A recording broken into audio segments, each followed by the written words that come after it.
All right, well, my name is Natalie. This is Irvin and Julie, and we're all MSU Denver dietetic interns. And we're going to discuss today Ozempic use for diabetes and weight loss. So in recent years, the discussion surrounding Ozempic use has exponentially increased. Who here has heard of Ozempic? Raise your hand. Who here has gotten an ad for Ozempic on their phone or TV? If you haven't, you'll probably get one after this presentation. Or wait, what about seeing a celebrity who's been accused of using Ozempic? Right? Okay. So we've all kind of heard of it. And today we're going to discuss the research behind this topic, give background information, and let's get started. So just a disclaimer here, MSU Denver's dietetic internship program makes no claim or guarantee about the accuracy or adequacy of the content of the presentation and expressly disclaims liability for errors and omissions. Our intent for this presentation is solely to inform on the research regarding the topic. We are not promoting the use of any of the medications discussed. Always consult with the physician prior to beginning any medication.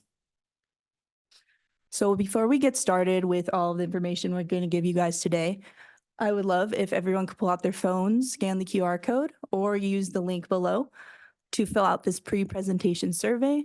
It's just for us to see what you know before this presentation. I think there's about 6 questions. Okay, is everyone good? Does anyone need more time? Okay. So just an outline of what we're going to be going over with you all today. I'm going to start off by talking about blood glucose diabetes and diabetes management, followed by Irvin, who's going to discuss Ozempic and similar medications. Then Julie's going to talk about hunger and satiety hormones and Ozempic. And then I'll finish off with discussing future research directions and some concluding remarks. So let's get started with blood glucose diabetes and diabetes management. So just some fast facts here. Per the CDC, as of 2020, obesity prevalence has increased by 25% since 2011. 42.4% of the adult population in the United States is considered to be obese. In the US, 38 million people have diabetes. That's 1 in every 10 people who have it, and 1 in every 5 don't even know that they do. 33% of the population has prediabetes, while 11% has diabetes. So I'm going to start off with going over an overview of the physiology of blood glucose to just give some background information.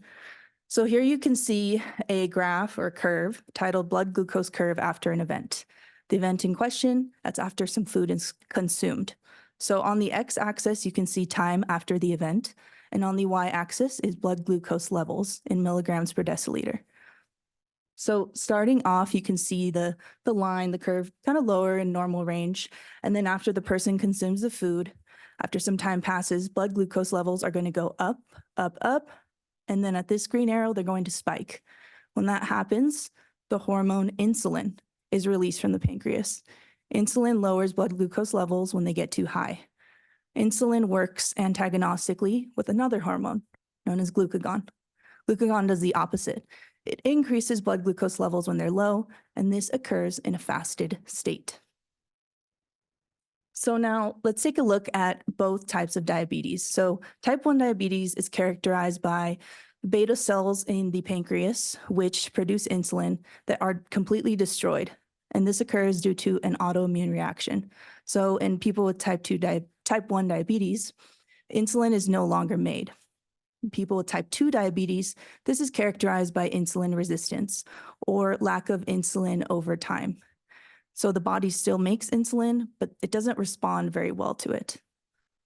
And just another fact here, per the CDC, it's estimated that 5 to 10% of individuals with diabetes have type 1, while the other 90 to 95% have type 2. So how do we manage type 2 diabetes? Well, as we all might know, we want improvement of blood glucose levels. How do we do that? Healthy eating and exercise. Diabetes is a disease in which nutrition is very vital, as many of us know, with carbohydrate management and so on. I'm not going to get too far into that. But in addition to that, exercise is also something that can drastically improve blood glucose levels, depending on the duration, frequency, and intensity of that exercise that the individual is doing. Secondly, medication use. A lot of individuals with type 2 diabetes are taking some kind of insulin, slow acting, fast acting.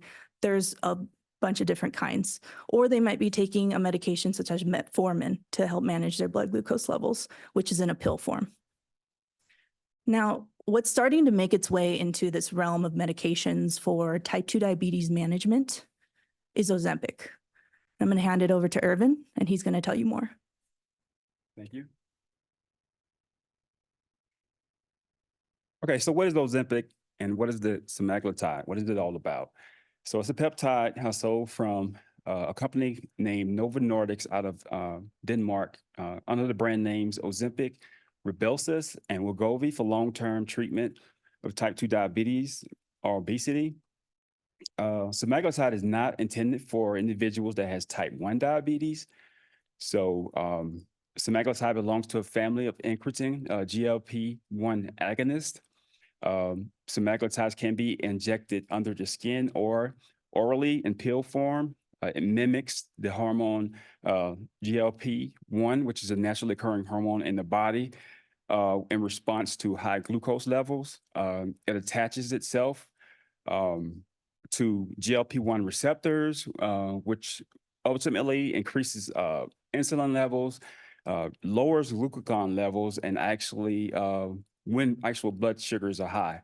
It also slows gastric emptying, or a term called gastroparesis, what you've probably heard of. It also does that. Also, in higher amounts, GLP-1 actually interacts with the brain. It also suppresses appetite, I'm sure you've heard of, and it also makes you have the sensation that you're actually full. So with all this evidence, within the last 15 years, healthcare providers have prescribed GLP-1 agonists as a remedy to help those with type 2 diabetes or with to lower their hemoglobin A1C. So a little bit of background information about Ozempic. It started back in 2008 from when the company Novo Nordisk. They did a phase 2 clinical trial when they began studying semaglutide. In 2012, a team of researchers of Novo Nordisk, they developed semaglutide as a longer-acting alternative for liraglutide. Liraglutide is an agent where you inject it once a day, so it's a daily one. So the goal of the semaglutide was to come up with one that you can administer once a week. So that was the goal. So in clinical trials, semaglutide was proven to be more beneficial than liraglutide. Semaglutide also has a longer fatty acid chains, which allows it to stay in the blood a little bit longer. So overall, instead of injecting it, once a day, it stays in the blood longer. Ultimately, it goes to once a week. So the clinical trial started actually in January 2006 and ended in 2017. It actually took 5 years for the FDA to approve Ozempic. And so it is approved by the FDA in 2017. And it was the FDA approved it based off of 7 clinical trials with over 4,000 participants. The trials were conducted at over 400 locations in 33 different countries. So as you can see, Ozempic or semaglutide has been around for a lot longer than one might have expected. So I'm sure within the last 2 to 3 years, some celebrities have came forward with, made a public announcement that they have actually used GLP-1 agonists for cosmetic weight loss. So right now it's really popular. And because of that, manufacturers are really having a hard time keeping up with demand right now. So there is pretty much a shortage with the actual people that actually need it. That's kind of a consequence of that. Okay, let's talk about the brands and dosages. I talked about this already. Approved in 2017 to treat type 2 diabetes. Wegovy is probably a popular one you've probably heard in the media a lot. It was approved actually in 2021, and it's particularly for weight loss and for ages 12 years and older. And Rybelsus is probably one you probably haven't heard a lot about. This is the one that's in pill form. It's to treat type 2 diabetes. It's 3 milligrams once a day for 30 days. Then you increase it to 7 milligrams once a day, and then you may increase it up to 14 milligrams if you need additional glucose control, if that's needed. Okay, this is a randomized controlled trial. Just want to go over you guys with. It talks about the effect of continued weekly subcutaneous semaglutide versus a placebo on weight loss maintenance in adults with overweight and obesity. This was a blind study. All of the participants had a BMI of over 30, or they had a BMI of 27 or above, and they had a comorbidity such as hypertension, dyslipidemia, cardiovascular disease, sleep apnea, and et cetera. So it was a total of 902 participants, and they received their once weekly injection of semaglutide. Okay, so after 20 weeks, some continued the other 48 weeks. They continued to receive the treatment, while the other half switched to a placebo. And as you can see, the personnel that continued the administration of semaglutide, they continued to lose weight. They lost a mean body weight of -8%. And versus the personnel that received the placebo, they actually had a +7% gain. So not only did the personnel that received the placebo gain weight, stop losing weight, they actually start to regain their weight after the 48 weeks. So it brings to the point that the challenges of long-term weight loss and the metabolic adaptations of the body. It's something that you really have to, your lifestyle really you have to change your lifestyle to be able to manage it. Okay, a little bit about dosages. You want to start off, usually there's 3 different pens that you can use. There's a red pen, which has 0.25 milligrams, which usually start the first 4 weeks. And then that usually goes to 0.5 after the next 4 weeks. And then there's a blue pen, which contains 1 milligram. And then there's a 2 milligram if you need additional glucose control. Usually it's given in increments. So basically you're going to start off slow and slowly increase every 4 weeks to give your body time to adapt to the treatment. Overall, once you first start administering the Ozempic to yourself, you have 56 days to use that particular pen. After 56 days, you are recommended to discard the pen, regardless if you still have solution in it. So these are some of the common side effects. There's a lot of side effects that go along with this medication. However, it's different to each individual. Some individuals have very, small reactions, very little symptoms, small side effects, versus some people have side effects so severe that they actually have to stop taking the medication. So it's going to vary from individual to individual. It's not a one-size-fits-all type thing. So some of the common ones are nausea, diarrhea, gastroparesis and stomach pain, tiredness, vomiting, constipation, swelling, redness, and itching at the injection site. So how much does it cost, right? That's what everybody wants to know. Okay, so the list price for uninsured individuals is $935. So that's a 1 month dosage. If you have insurance, the manufacturer actually offers a discount card for 1, 2, or 3 month supply, and you can pay as little as $25. Okay, the discount card is reserved for patients with type 2 diabetes only. And health insurance plans vary. So to be able to get Ozempic, you have to talk with a licensed practitioner to be able to attain it. Insurance companies a lot of times going to ask for verification from a licensed healthcare provider before they will actually insure it. And like I said, it's going to vary.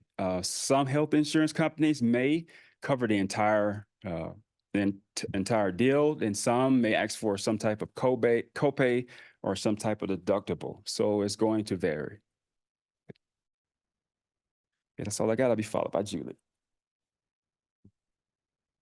Okay, so to further understand how medications like Ozempic work, it can be helpful to understand the hunger and satiety hormones that we have in our body.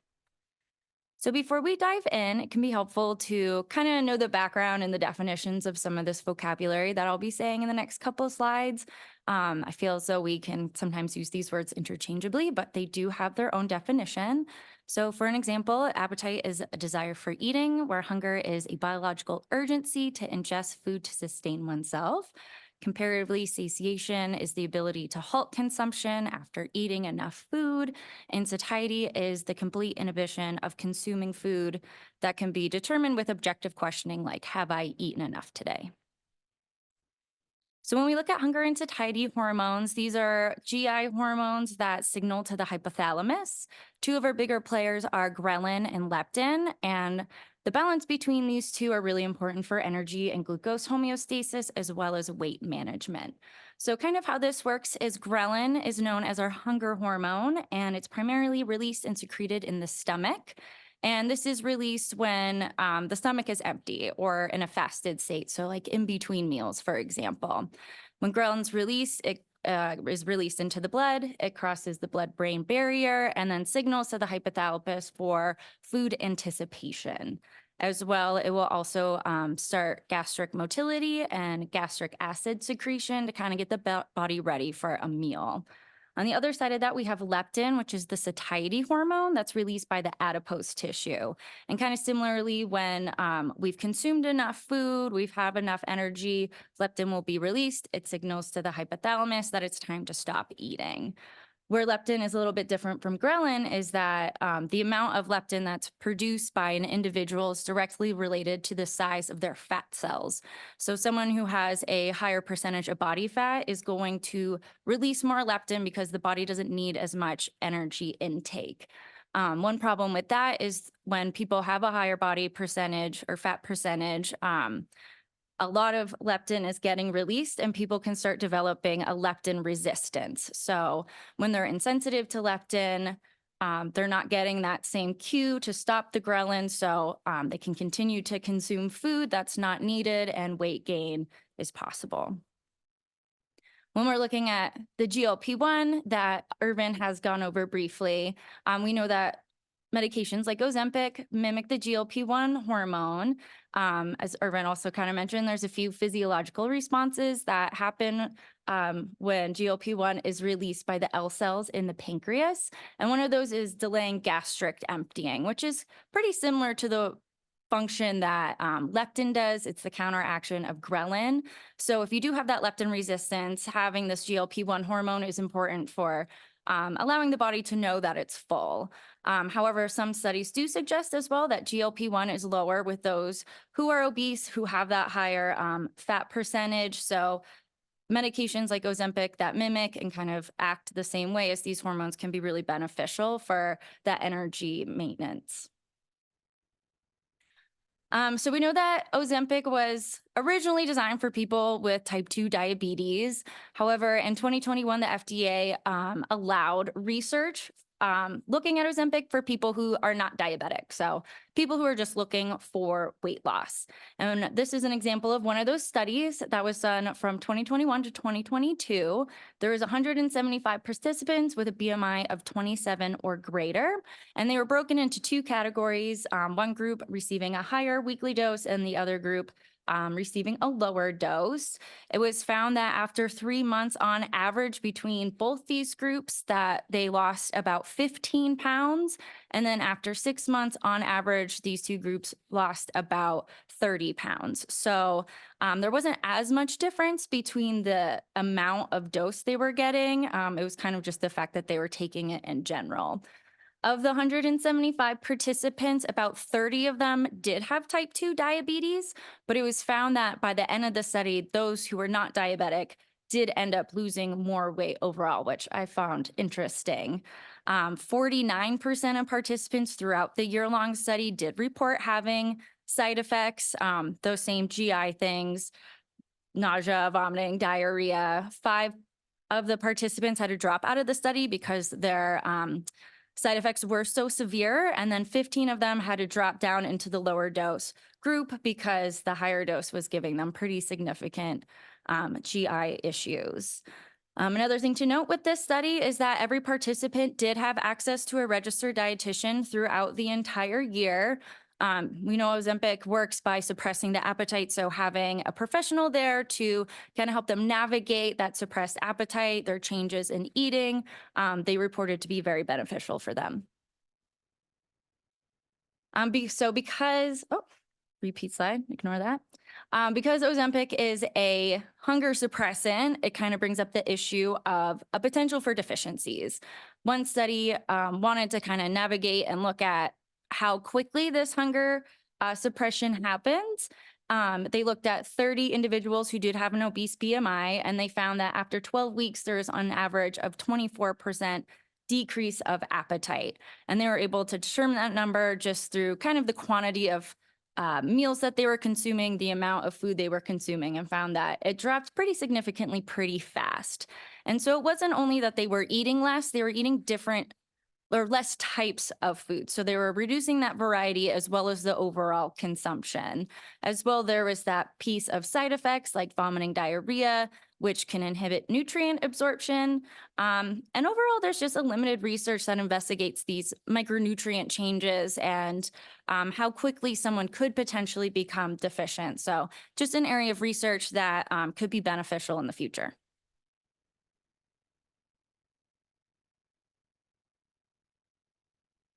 Is everyone still with us? Okay. All right, so I'm just going to discuss a little bit about future research directions, because as we know, this is a subject matter that needs more research and it's all fairly new. So these are the ideas that we came up with for future research directions. So to start off, having future studies with participants who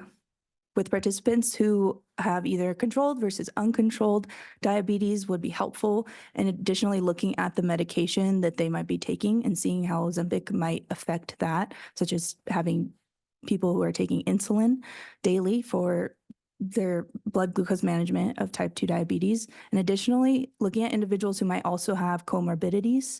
So individuals who might have history of heart disease, or they maybe meet the criteria for metabolic syndrome, looking at Ozempic use in these individuals and seeing if Ozempic can also help with these other comorbidities that they may have. Additionally, making sure that future research studies have exercise and dietary interventions in place is something very important, not just in this research, but all nutrition type research, because it can avoid variation from participant to participant in the studies. So in regards to dietary interventions, really having food lists, 24-hour dietary recalls, food journals, maybe even having participants take images of their foods, because as we know, Ozempic it impacts gastric emptying. So participants might be consuming less and less over time. So making sure that there's an accurate depiction of that is very important. And additionally, like I mentioned before, blood glucose levels can be impacted heavily by exercise, depending on duration, frequency, and intensity. So having some guidelines set into place as well, because you don't want one participant who exercises maybe 5 days a week very intensely, and then another who maybe doesn't exercise at all. And lastly, we need longitudinal studies to see the effects of Ozempic over time. So in these, we could maybe see, do the side effects subside after a certain amount of months? Does it take years for some of them to? What is the optimal time that people get results from taking Ozempic? So having more studies conducted over longer periods of time can help us answer some of these questions. So overall, in our review of the literature, we did find that Ozempic use in individuals with type 2 diabetes can improve blood glucose levels and aid in weight loss due to the GLP-1 receptor agonist's ability to mimic the GLP-1 hormone. Future research is necessary to conclude whether Ozempic use in individuals without type 2 diabetes is effective for weight loss, while continued research is necessary in individuals using Ozempic that do have type 2 diabetes in order to discern the previous and current results in the literature. That's all I have for you all. And I would love it if you guys could also take this post-presentation survey so we can see what you all learned from our presentation today.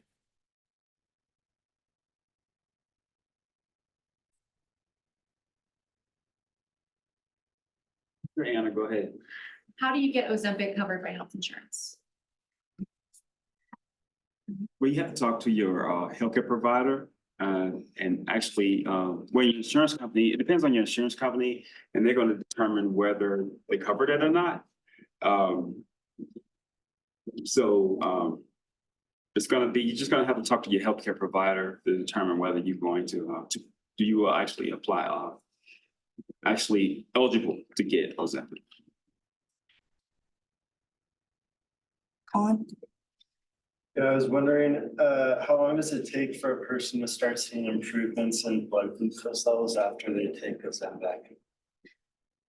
So you can start seeing results or a decline in blood glucose levels after about a week, but for full effect, it takes about 8 weeks to see improvement.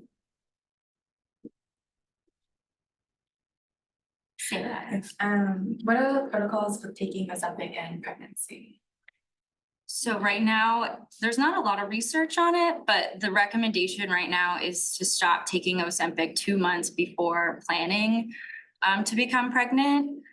There's just not a lot of information on how this kind of rapid weight loss could affect pregnancy. But in some animal studies, they saw that there was a higher risk for a terminated pregnancy, premature deliveries, and things along those lines. So we don't really know quite yet, but it's not recommended to take it while you're pregnant. Thank you.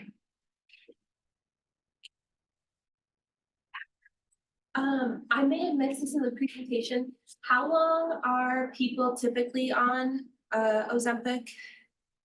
It's kind of indefinitely at this point.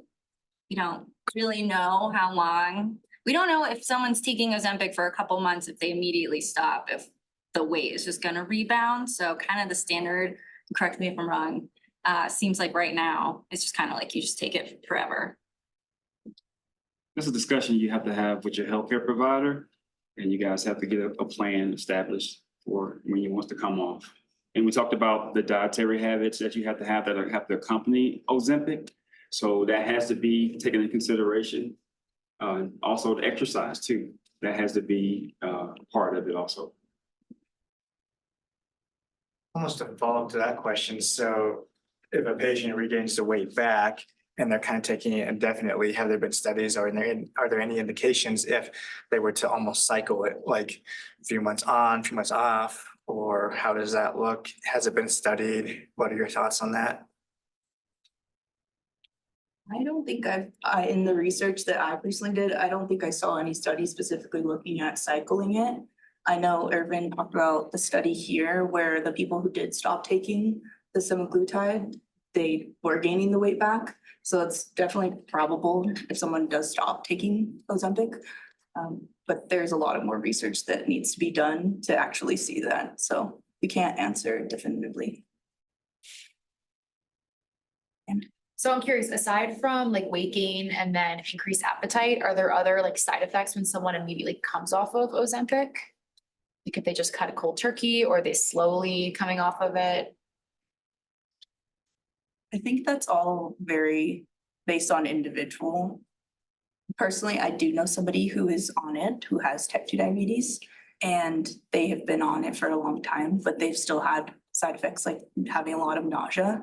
And that's something that has not gone away for them in the months that they've been taking it. I don't think I saw any study specifically looking at side effects or where they mentioned side effects kind of either stopping or continued after somebody was taking it. There's a lot of research that still has to be done. So if you guys have anything to add on that. No, yeah, I didn't see, there may be out there. I didn't see any that revisited participants, maybe like after a study ended, Right. a 6-month follow-up after they didn't have access to it through a study. I didn't see anything like that and how that affected them or what happened to the participants. That's a good question though. How do you make the hormone leptin work if your body is not giving you those signals that you're full? Weight loss is the biggest one. You kind of because it's just kind of this overexposure to the hormone, that's what's causing that insensitivity. So the biggest thing that researchers have found, and as you begin to lose weight, you start to kind of regain that balance of your hormones. But that's one of, and then, you know, things like Ozempic that mimic other hormones, so. Yes. If people start using Ozempic and they don't have type 2 diabetes and it's just for weight loss, do you think that's ethical since it's a medication for somebody primarily for type 2 diabetes? If it would be considered like cosmetic at that point? Well, Ozempic is strictly for type 2 diabetes, and Wegovy is the semaglutide for weight loss. So that's the difference between the two. And so to get it prescribed for weight loss, you have to have a BMI of 27 or above, and you have to have a comorbidity, cardiovascular disease, hypertension, sleep apnea. So that has to be a condition to be able to get Wegovy.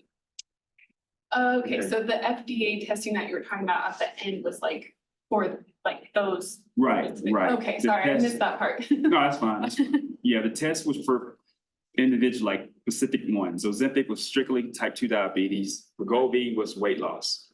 And Rybelsus, which is the pill form that nobody really talks about, that's for type 2 diabetes also. I mean, there are people taking Ozempic that is for type 2 diabetes for weight loss. Yeah. Not on trial here, so Yeah. that, I mean, it's not for them. It's supposed to be for people with type 2 diabetes and to help them, because a big part of Ozempic that I think a lot of people, oh, weight loss. Yes, but the people who have type 2 diabetes are taking it because it helps their blood glucose levels. And if those aren't controlled, that can cause a plethora of issues for those people. So it should be for people who have the condition that it's made for. And, you know, those people can try to get maybe Wegovy if they need help with weight loss, because that's what that one was made for. With the weight loss, it seems to be pretty dramatic, at least from what I'm seeing. And then with most weight loss, people tend to regain it back just naturally. With such a dramatic decrease in weight, is the Ozempic research kind of following the general weight loss theories? Like, do they gain it back just as fast? Or is it because, you know, is this Ozempic a quicker weight loss? And then they gain it back slower or quicker, or is the research up to that? I'm just trying to compare that weight loss and regain to the general statistic of weight loss and regain, if there's any differences in those two, if it's known. I think it's going to depend on the individual. And the reason I say that, that's why when they advertise it, they always say with a acceptable diet and, you know, exercise. So it has to come with it. So the individuals that haven't changed their lifestyle as far as like proper dieting, and they're not exercising, because as you know, when you lose a lot of weight, you lose a lot of lean body mass. So the individuals, I haven't seen studies on it particularly, but just from an exercise science perspective, the individuals that have lost, when they lose weight, they should do some type of strength training, some type of exercise to try to mitigate the loss of lean body mass. So I haven't seen where they had a group or a cohort of individuals that actually, you know, adhere to a proper diet, did exercise versus the ones that didn't. So my assumption will be the person that haven't changed their lifestyle, if they just stop taking the drug and they just, I'm pretty sure that like the appetite cravings will come back. I'm pretty sure they are more likely to regain their weight versus the personnel that changed their lifestyle to accompany the drug. I'm sure that, you know, their lean body mass probably would be a lot different, so. Yeah, I think that also speaks to kind of that gap in research where one of the studies I mentioned, they had access to a registered dietitian.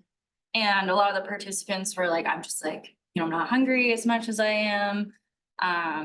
You know, how do I, like, do I need to be as concerned about diet quality? Because I'm already gonna have that calorie deficit by not eating as much as I used to. So like, is it really as important for me to like eat salads or, you know, kind of have a more fruit and vegetable heavy diet because I'm still losing the weight. So like that's healthy, right? So having a professional that is kind of like, well, no, you still need to like have, you know, vitamins and have a healthy diet.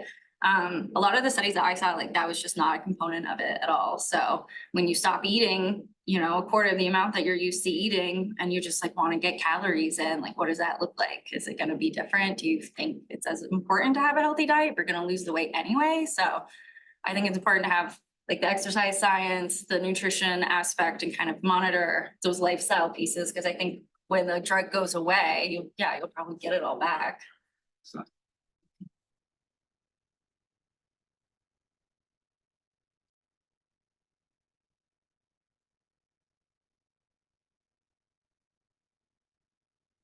Yeah.